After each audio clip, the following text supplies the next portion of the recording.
daek teu maneh lamun kawin jeung batur salembur gitu. Eta kalah ngadat ditanya gitu. Atuh kira kitu salembur meureun jeung tetangga lembur jeung bae dusun. Mungeun. Nah sia teh gelo teu eling. Aing kudu kawin jeung jalma salembur meureun ledeh bobogaan aing.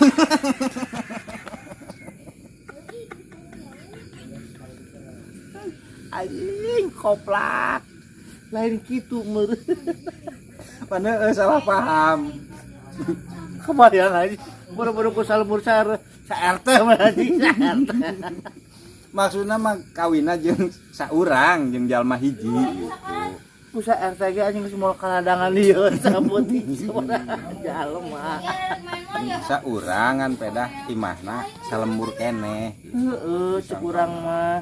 Ari sia teh teu eling goblok aing kudu ditumpakan ku jalma salembur. Ah, anjing. Parna anjing ah. Parna banget ya.